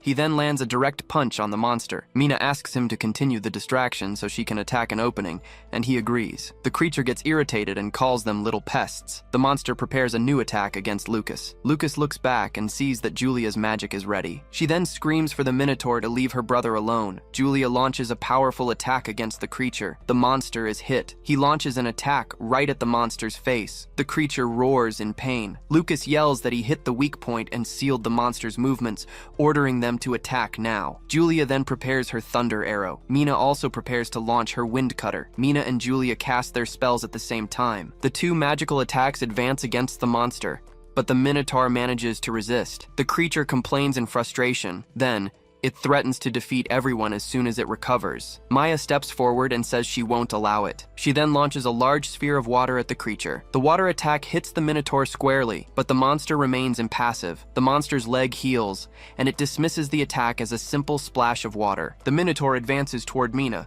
promising to defeat her. Julia asks what happens when someone is electrocuted while wet. She declares the Minotaur will pay for what it did to the soldiers. The creature is then electrocuted. A huge magical explosion engulfs the Minotaur. Lucas understands that she soaked it with water to amplify the power of the electrical attack. The Minotaur finally falls to the ground, defeated. He observes the group and comments that creating a strategy like this completely improvised is expected of an honor student. Climbing onto the creature's body, Lucas announces he will deliver the final blow. Mina watches him, confused by his attitude. Suddenly, dark energy explodes from the Minotaur's body. She wonders what that mysterious pressure is that Lucas also feels. A dark, threatening figure manifests before him. Outside, Kai reacts to the disturbance coming from the cave. He wonders if the tremor he feels is an earthquake. Then Kai decides to call for reinforcements immediately, asking the others to hang on tight. Dark energy explodes, taking the shape of a demonic creature. Lucas reacts to the enemy's overwhelming power. A shockwave hits him head-on.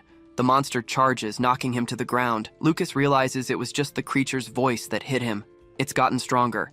He turns and asks if everyone is okay. Mina casts a magic circle of silence for protection, but the effort drains her energy. Along with Maya's and Julia's, they fall unconscious. Lucas looks at his fallen companions. A new energy begins to radiate from his body. The demonic creature roars. Lucas charges and punches the monster. He declares he will defeat it. Lucas lands a powerful punch.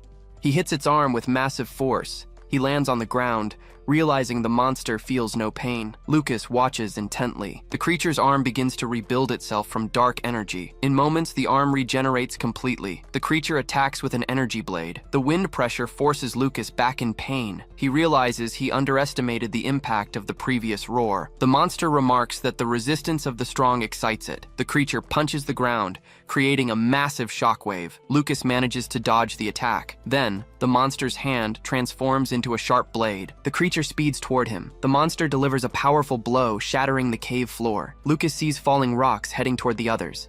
He throws himself in front of the debris to protect them. Lucas manages to deflect the falling debris. He stops a large rock about to hit Julia. Then he turns to the monster even though he's injured. The creature prepares for a new attack.